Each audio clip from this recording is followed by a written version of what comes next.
good afternoon everyone. I'm Jiaman, and today I'll be sharing with you about my journey of learning to say yes.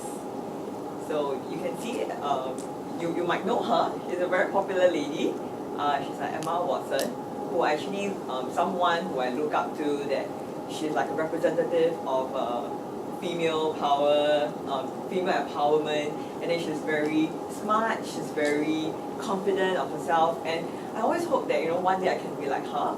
And in 2016 she actually came out, there was actually an article about her that she revealed herself for actually at the age of 21, she actually had suffered from low self-esteem, and it was to the point that even like when her friend tried to take photo of her when she was not at work, she actually got upset, and she got eventually argued and they had fights, and she asked herself, why am I actually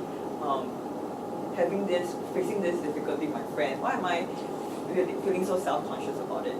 So, and that's where she realized that, oh, actually at 21 years old she was suffering from low self-esteem and low confidence. So, talking about heroes having relatable stories to people like us, like common beings. I myself, I changed my photo, I changed my name too. I felt relatable to this article. So today is my story about sharing with you about me going through low self-esteem also. So even though in general I'm quite optimistic, quite happy-go-lucky, I can laugh very loudly and all, growing up, I have low self-esteem. I usually don't feel that I'm good enough, and I tend to compare with people like, I'm actually not that great. I don't have like skills or talent that people do. I don't have much things that I'm good at. So I always tell myself this, and that was how I grew up from since like having this thought since I was young. And just like to pause here for a moment, if you're wondering, like maybe I might have suffered from some troubled childhood with my family and all, that's not the case as well. Just like clarify that my parents love me, they love me for who I am, they don't give me stress as well. So like even for academic as well, they are not really the Asian parents standard. They usually even I don't do well at all, they don't really say much about me until like maybe there was once where I get an F for my art. Then that's where they say like, I think you need to do something about it, because how can you get F for art unless you don't submit your work, right? So that's the time that they would talk about it. If not, they don't bring up about academics. So it was something in me that I grew up, that I kind of observed myself for having such negative thoughts at times. Okay. So because of that, I tend to have this behavior of saying yes to people. When I say yes to people, people are happy. And when people are happy, I'm happy also, because I feel that I'm being accepted, I'm being liked as a person, and I tend to say yes. And somehow or other, that's why I learned this new word called people pleaser, and I wondered whether am I a people pleaser. And the effects of people pleaser is that, because I got this from a psychology, from a counseling website. So they said that the effects of being a people pleaser is that there is a detrimental on your person's of your self-worth and your self-esteem, and you're always looking for approval, you're looking for acceptance, you're always looking for validation from people, and that results in a negative self-image, because like I think I'm not good enough. So if people tell me that I'm good enough, then I might be that good enough. So I'd just like to share about this side effect. This effect of having low self-esteem. So we bring it back to low self-esteem. Then that's where sometimes I have the fear of asking help from people. I tend to want to do things by myself. I'm always looking for a very safe choice, and I have a high chance of saying yes. Okay, so I say yes. So in my personal life, I say yes to my friends. They ask me to do gatherings, okay, yes, I'll organize. They ask me to do plans for trips, yes, I'll organize. So saying yes to all this actually opened up a whole new opportunities for me. I'm a person that is, like what I said earlier on, I go for safe options. But yet I'm like doing like skydiving, diving. Sometimes I fail my whole life, but yeah, because of my friends, they push me to greater heights. Because I said yes, I get to get through this experience that I learned I didn't believe that I could kayak through the mangrove for 3-4 hours, but I did it. And then like I flew to Jordan with my boyfriend to learn more about the history and all. Like there are places that people might not want to go with me and all, but yeah, because my friend said yes, I said yes, then let's go. I get to learn more history about different countries also. And upcoming, I might want to go to North Korea, go to Uzbekistan. I want to learn more about different countries, and that is because my friends were around to motivate me to say yes. If not, I wouldn't think I would actually dare to take this step. So growing up, moving one step forward, we move on to a working career. When I first started work, I didn't know much about how to actually maneuver through this working life. So since yes has been doing been a good help for me, I continue to bring yes into work. My boss asked me, let's say my colleagues ask me, for example, Jiaman, can you help me to serve this customer? Yeah, of course, yes, I can help you. Jiaman, can you help me do this project? Yes, of course, I can help you.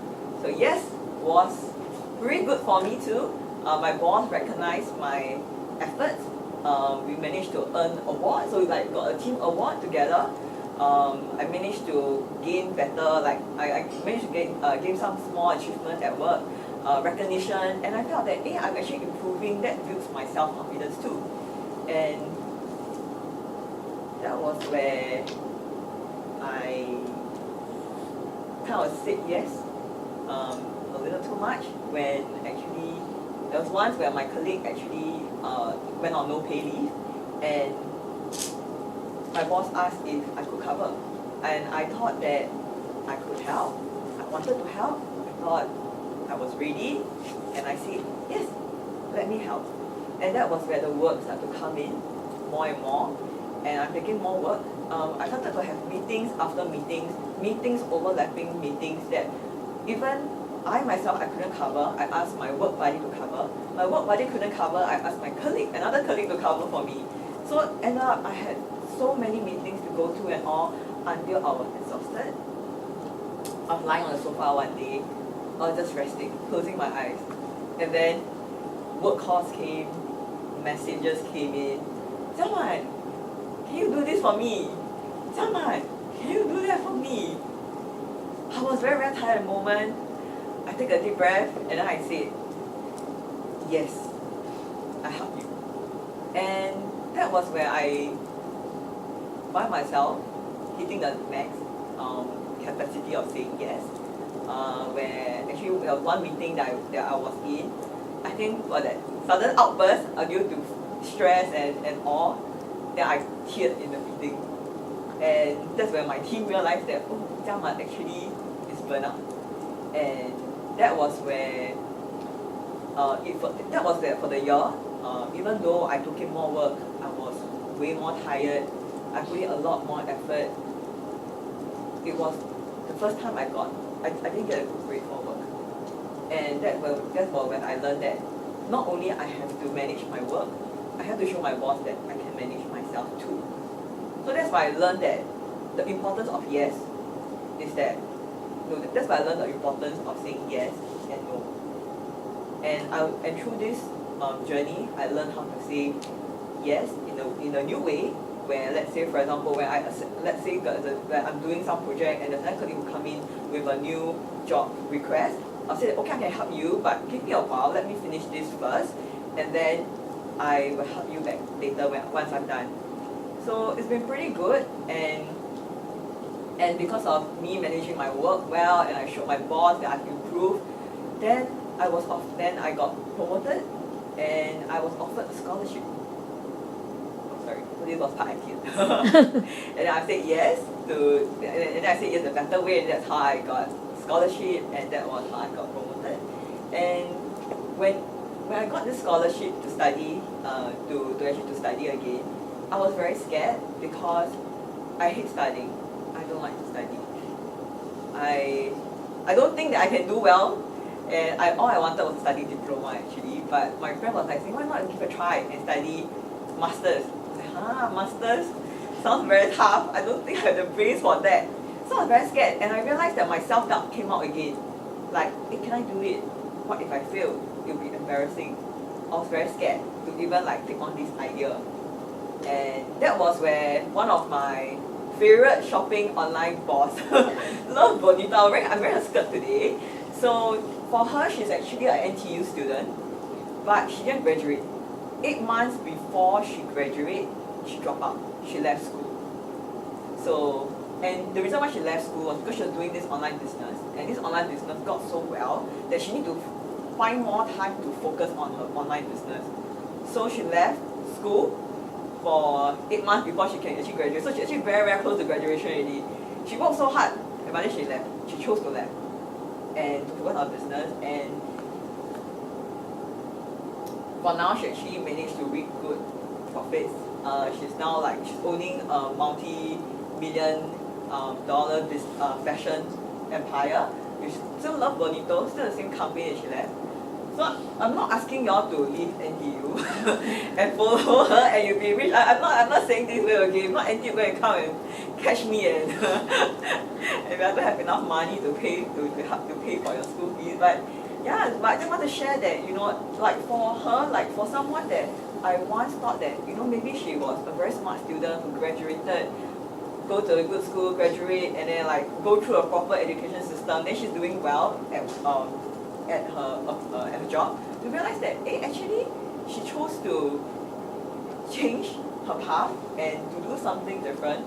And when I read about her quote was actually very surprising was because she didn't say that her challenge was the lack of experience, but instead she said her greatest challenge was the lack of confidence, and that was the self-doubt that was the biggest obstacle to overcome.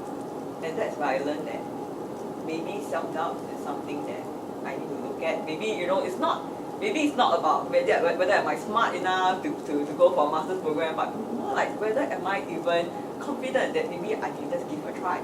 So thanks to her quote and her story, I actually that's where I told myself, saying, hey, actually what's the worst thing that can happen if I take on this master?